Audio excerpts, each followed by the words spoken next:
What is going on, everybody? This is the Sixers and Heat post-game show. I am Justin at J_Persichetti. That is Tiago at T Scabia, and we got at J Blevins NBA. Listen, what a win for the Sixers. I mean, obviously it's on a how do you say it? Lesser Miami Heat team because they don't have all their guys, but still a good W. We saw some promising things from the rookies. What are your guys' top takeaways? How about I start with you, Jason? What are your top takeaways? Just that when this team is healthy, they're incredibly deep, especially at their number one weakness last season at the ball handler position. So I think you have they put a team away very efficiently that they should have put away very efficiently. So checks all the boxes. Shake had a great game. Yeah, how about you, T Scabia, Tiago? How about you? Yeah, I mean, I think what we're seeing is that some of that playing time that the young guys have gotten early in the year is starting to pay off a little bit. If you look at the four group of Joe, Shake, Tease, and Maxi, right? That group gets paid about $7.6 million this year. They combined for over 50 points tonight. That is like a big time contribution from the absolute, mid to bottom part of your roster. So for me, I think it's a continual growth that we're seeing from guys like Shake, obviously, from Maxi, and now even Joe. Joe is getting the picture a little bit. He looks a lot more comfortable. He looks really smooth off the catch. And he's the kind of guy, man, if you give him a window, he's going to shoot. He has absolutely no hesitation at all in his game. So it's nice to see the young guys really come along and give Ben and Joe, specifically Joe, after the night that he had against Miami, a big rest tonight. So that was very impressive. No, I agree, and I think you touched on it really well by saying like the young guys, like those guys making the amount of money that they're making and going off for the amount they did, like, and that's something we've consistently seen. It's not just an anomaly, and that's going to be really promising for this team's future. So, with that, what was your favorite thing you saw tonight besides the young guys? What was the thing that they were maybe executing or doing better than they did last game? Being that this was pretty much the same team you were playing, just with some added guys for the Sixers. How about you? Do you want to start, Jay? Yeah, I think taking what the defense gave them, shooting and rhythm, these are all the things that you want to see. Being able to win without having to feed the ball in the post to Embiid 100 times was really great. So there are times when they have Seth Curry in the lineup where you look at and you say, gosh, they're getting any shot they want. Right. Tonight, it was more of they let the Heat pick their poison. They went with what the Heat were giving up. They took the shots that the Heat were giving up. And they made a ton of them. So, they super efficient night for them. And I'm going to bring up the final shot chart because it's not a perfect shot chart. Jason loves the shot chart. I know you like posting that. This is the third time he's brought it up this game. No, but it's a great visual. It really. Oh, definitely is. Definitely is. Yeah, I really I do bring it up a lot because I think what it tells you is the function of the offense and the way that they're being defended. And you see so many mid-range shots in this, and that's not a recipe for long-term success. I could bring up what a Morey ball shot chart looks like, and it looks completely different than this one. Yeah. So I do like bringing them up, and I think there's a reason why it's important to look at this, because you're not going to shoot lights out all the time, like this. Yeah. Yeah. So like, something I want to talk about quick is the fact that, for one, we haven't even talked about yet the fact that Ben Simmons had a triple-double. So, I mean, For anybody who's sitting there and saying, okay, Ben Simmons isn't worth shit, you're wrong.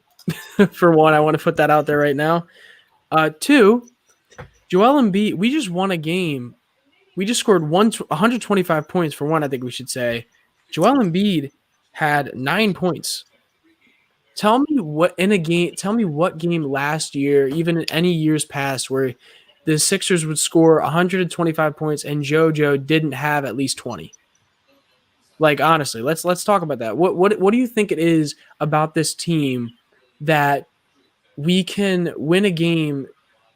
Not win a game, because I think everybody expected us to win this game, being that Miami was down so many players, but score this many points without your best players scoring more than 10 points. Yeah. So to answer your question, I think there's a couple of things at play.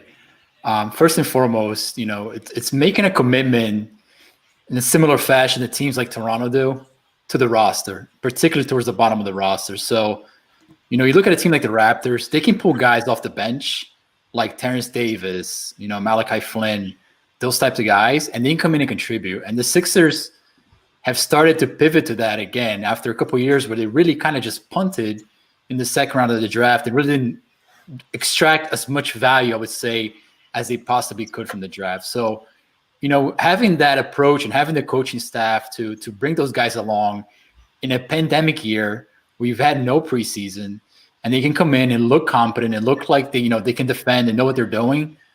Like, that is super impressive from Doc all the way down to the bottom of the coaching staff.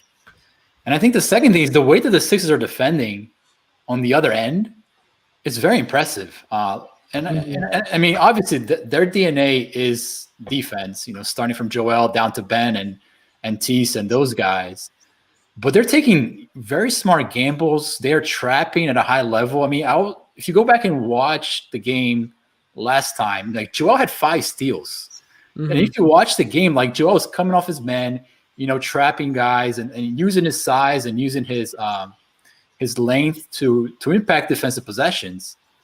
And I think you saw that again tonight. I don't know how many steals they had. I'm trying to look it up real quick, but I think it was what was the number of steals they had total tonight? I can let you know. The Sixers had 15 steals. Yeah, 15 steals. That's nothing to sneeze about. That's incredible. That's a good night. Like, that's a really good night. Incredible. And I'm looking at the box score. So you got, Ben with his obvious 3, Tease with 4, Shea continues to play good defense. So, I mean, I think those are the 2 things that help the Sixers kind of survive, a game where Joel was just like, you know what, man, you guys take over from here, because last game I brought us home. So. Yeah, so I want to ask you guys this, because this is something that has been pretty common, like, thing that we're seeing. And do you think Ben looking a little bit lost in the half court is because of his still trying to learn the offense, still trying to learn where his place is in the offense? Well, like, what do you think it is? Because I don't see him necessarily being lost. I see it more as him having a different job than he did in years past, where his job is primarily just facilitating and not as much scoring, because the pressure's off of him because of the amount of scoring he has around him. That's what I see. What about you guys? JC, you want to go first? I know you probably have some ideas. I think he's a solved player in the half-court offense by opposing defenses. They've solved him. They know what he can't do. They know where he's trying to go. They know the angles he's trying to take, and he's got to adapt. Like, I don't think anybody should be happy that you have should be satisfied, let's say. Yeah. That you have a fantastic defensive player at 6'10" who can rebound the ball, but is essentially a penetrate and kick player on offense in half court. I don't think anybody should be satisfied.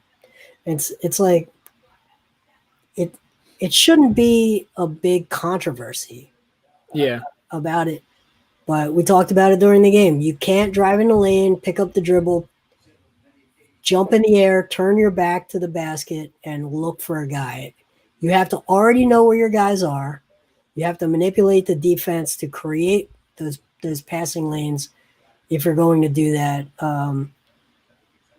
And maybe he's waiting for a cutter. Maybe he's waiting for someone to come open. But it's just like that is the worst possible thing to do as a point guard. Yeah, I want to add on to that point because I think Jason's pretty much spot on. And the way I see the game is like Ben is a A to B kind of player, right? He's going to go from point A to point B, straight line, boom.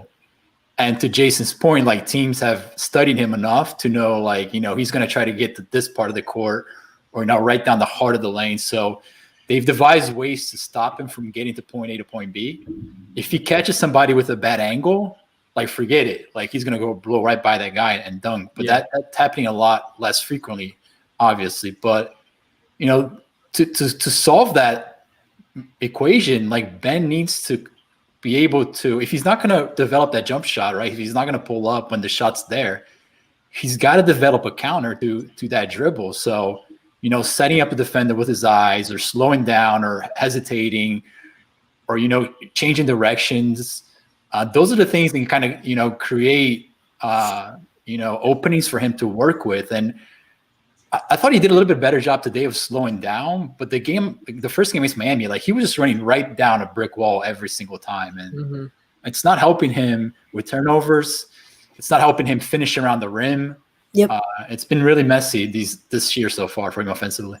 Yeah, and I think if you compare him to a player like Giannis, where Giannis can break a defense a little bit differently, he can first of all, he can leap over everyone and dunk on people's heads. But the other thing he can do is if he does get walled off, he can do a pump fake, draw contact, and then finish over guys. And Ben doesn't want to go to the line yet, so he's not doing that, but he just lacks the verticality and length that a Giannis has to be able to just get deep into the paint and then find a way to score. He just doesn't. He's for all of his gifts, verticality is not one of them. Right, and people may have different opinions on this. I think he can benefit from like a Maxey-like floater, which is not a very reliable shot. It's a tough shot to master. Maxey has that pretty down. It's not for everybody, but you have to have extreme. We talked about it last game.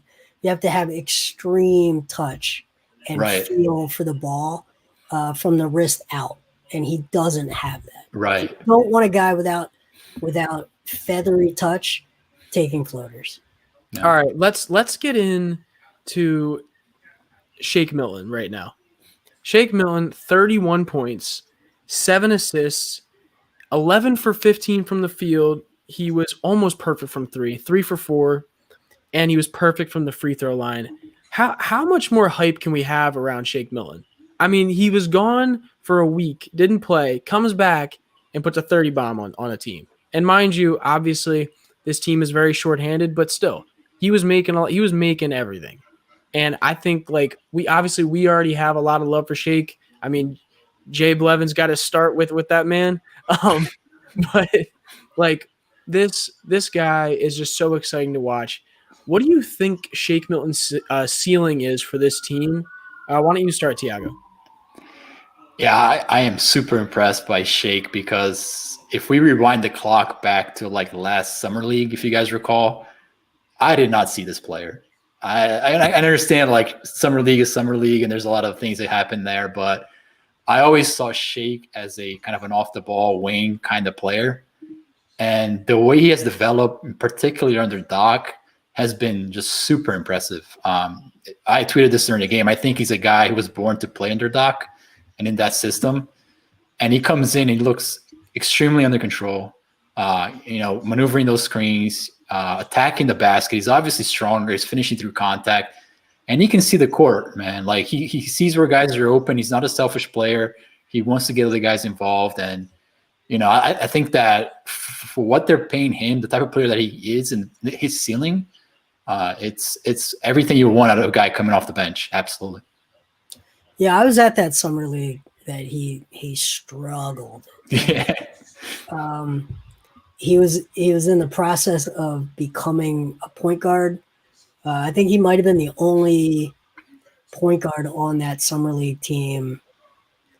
Trying to think back, but it was just I think oh man, it's escaping me, but there was another point guard on that team. yeah. But I think where he was caught in that summer league was he had been such a scorer his rookie year. Then he just tried to play point guard, and he's now just learned to be a score first point guard who applies pressure to the defense first, and then either scores or drops off within the offense. In a summer league event, it's so chaotic. Nobody knows what they're doing. They really barely practice. I was at their practice gym, and it was like a hot box YMCA gym. Like, it was like maybe one or two courts, and they've got like 15 guys that are just meeting each other. And then they go out there and they play. And to ask, it was a low point for him. Yeah. But he's at the NBA level. His ability to play slow, under control, and still get by guys is why everybody should be excited. Yeah, and I think something that needs to be said as well, and Marquise said it really well here. He's underrated, but the defense, like who expected Shake to come out and play this well defensively? It's like this year. I'm telling you, I did not expect that. Yeah, he's gotten stronger, which I think is a big thing for him. Mm-hmm. Is he a perfect defender? I don't think so. I mean, if you go back and watch the game, there are times where he does get lost a little bit and kind of detached from his man. But he's starting to use his length to impact possessions, which is a big thing for him. He's got a really long wingspan, so he's getting more deflections, getting more steals, and he's taking on the challenge, man. Like Doc is not shy about putting these guys, at the point of attack to defend. So he's been very much more improved on the defensive end. Yeah, and I listen. I completely agree, and thanks, Mike. We appreciate the donation. Would y'all trade Simmons to the Spurs for Murray? DeJounte Murray, no. No. What are you trying to get there? Because Murray's another guy who doesn't really shoot very well. I don't know. Yeah. I don't see that one. All right, let's get into player of the game. My player of the game, I'm going to go with, I think, the obvious Shake Milton. Shake Milton just had a hell of a game, super efficient, got his teammates involved, ran the pick and roll well, and played good defense. I don't think you can go wrong with that. How about you, Jason? I mean, when a guy is over 2 points per shot, which Shake was, 31 points on 15 shots, you literally cannot criticize him. So I think he had 7 assists as well. Yeah, right? He did. Yep, 7 assists. So yeah, it's an outstanding game. 27 minutes played. So he had both more than double the amount of points than shots, and more than a point per minute, to go along with 2 steals, a block, 7 assists, and only 1 turnover. It's literally like, one of the best games, one of the best stat lines you could ever ask for. Yeah. How about you, Tiago? Who's your player of the game? Yeah, Shea came in and he first 4 minutes at 9 points, I think, and he was like a plus 10 or something like that. It was like you could tell it was gonna be a good night for him. Mm-hmm. I mean, obviously, Shea stands out, but I thought that Matisse Thybulle played a really good game today, and not just because he hit a couple threes finally, but you really saw again why the Sixers are so high on Tease, and again it goes back to the defensive end. I mean, he can really impact possessions on the ball, off the ball. There was one point where off the pick and roll, he came off his guy and got Achua on the block at the rim. He closes out super fast, and I was impressed by him today. I think that, hopefully this is the kind of game that gives him a little more confidence, especially off a night where there are rumors that he might have been traded. So Mhm. I don't know how he interpreted that and how he internalized that, but it's impressive to see that, he came out and really looked good off some trade talk. So I was impressed by Tease. Something I want to say with that is part of me, like, I feel like Tease understands because he knows, like, right now the way he's playing in his type of game with this team is a little bit expendable. Like, being how Doc Rivers uses his guard play, he doesn't really fit. He doesn't fit that mold as much. And with Tyrese coming up the pipe, it makes him a little bit more expendable. So I feel like he knows he's got to play more efficiently. He's got to play better. And if he does, he has a spot on this team easily. I don't know what your opinion is on that, but Yeah, I mean, when we say play better, he's got to hit open shots. I mean, he's not going to do much else offensively for you. He's not a guy who's going to handle the ball. He's not a guy who's going to create off the dribble. He's got to hit open shots, and he's so good defensively that if he's hitting at that, I don't know if that's going to get to that point, but if he's hitting at like a 37, 38% consistently at a high volume, like that guy's a star in the NBA. Like that's exactly what the impact that he can bring defensively to your lineup. So, but he's obviously far from that, and is he ever going to get to that point? I don't know. I mean, it's tough to tell. No, I completely agree. Now, okay, let's move on. I will say that block that he had was a foul. You thought so? No doubt. It was 80% to 90% wrist. So there were some. I think Matisse is a little overrated defensively. I think he gets himself out of position, and he's got great chase down and recovery blocks that are nice, but I think he's just a little bit reckless. Yep. Yeah, I can understand that. All right, let's move on to grades. So overall grade of today's game, the Sixers won 125 to 108 against the Heat. Jason, what is C? They did exactly what they should do. That's harsh.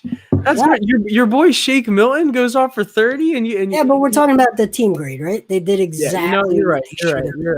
You're right. Okay, Tiago, how about you? What's your grade? I don't know how to follow that. If I give like an A, I'm going to come across as like the easy teacher, the substitute teacher just wants to just get by. Just get by. Yeah, I mean, I thought they played really well. So whatever you want to give it a B plus. I thought they played well on both ends. I think it's tough to get up for games like these, and it's very easy to get caught up in turnovers and messy play. So I thought that they were, for the most part, they played a clean game, and for that, I give them like a B plus. Yeah, I think that's fair. And I mean, I'd agree with you both. I think one, on Jason's end, this is a game that they were expected to win with what they came out with. And I agree with you, but in the fact that they played really well. They did what they were supposed to do. They did what a good team is supposed to do to a team who's down their good players. So I think what they did was expected. I'm gonna give them a solid B for that. But I think Shake Milton gets an A plus. So overall, a fun game to watch offensively for the Sixers. It's very encouraging to see, after all these trade rumors, to see the team still being able to come together and get a W, even if it is against a shorthanded Miami Heat team. Guys, let's get plugs going. Jason, I appreciate you coming on here with me today. What is any of the plugs you got at Jay Blevins on Twitter? Yeah, I love the comments tonight. I really do. I'm seeing a lot of passion in our comments tonight. So shout out to all of our commenters. Shout out even to the Heat fans who try to hit us with some lexicon stuff and test our trivia. So shout out to all of our watchers. We appreciate it. How about you, Tiago? Anything you want to shout out? I love Heat Nation, man. On Twitter, they are a feisty bunch. I had a lot of Jimmy Butler takes thrown back at me last year, so I appreciate them. Yeah, I mean, I do a weekly piece on the NBA and the Sixers. This week, I'm going to talk about why I think the Warriors' defensive upside is really high. So if you guys up at night watching some Golden State, make sure to check out their defense. I love the way that they play defense, so check that out. And want to write about Point Joel, man. Like if you guys watched that Heat game the last one, he was playing point guard, and there was a lot of interesting things that he was doing on the ball that I think Doc should think about in the future. I mean, it was very, very interesting to watch. So I'll write about that a little bit too. Yeah, and you can find that at thepaintedlines.com. Go look that up. Tons of cool articles to go look at about the Sixers, anything Philly, especially for T. Scabbia down there. So make sure you go check those out. Also, please follow us on Twitter at The Painted Lines, Instagram, Facebook, on our website. Follow everything. Follow us on all social medias. Subscribe to the YouTube channel. We'd really appreciate it. Make sure you like this video, comment, turn on post notifications so you know when we're going live. Today we made the Painted Lines history. We had 3 shows going on at once. How crazy is that? Wow. 3 shows. Wow. That's pretty Hey, good. can we just give a plug? Diebler not here tonight because Yes, sir. he is resting up. We're going to do a dual, speaking of multiple streams, we're going to dual stream Diebler doing a WandaVision reaction stream at 3:30 a.m. So Wow. since it's 3:30 a.m., we're also going to live stream Jimmy Butler in the gym. So make sure you show up for that. The timing just worked out. So sometimes things just work out timing-wise. He works hard, guys. He works hard. Yeah. I don't know if you guys have heard this. GQ Nobody. just did a photo shoot talking about how hard he works. So 3:30 a.m. That's look in Turkey. That's like mid-morning. So for our Turkish contingent, you're welcome. In France, we know we have French viewers. That's like 8:30 a.m. So right before work, tune in and catch that. For everyone else, you'll be able to see that tomorrow. So big stuff overnight. God All bless right, Chris. Honestly, we appreciate Chris. Make sure you go follow Chris at Mr. Crockpot on Twitter as well. He is awesome guy. We'll love to get him back on you for the next game. All right, guys. Like, listen, go follow me on Twitter as well at J_Persichetti. Go follow Tiago at T Scabbia. Go follow Jason at J Blevins NBA for all the Sixers content. All right, we will see you guys in the next game. Thanks for watching. Peace. Take care.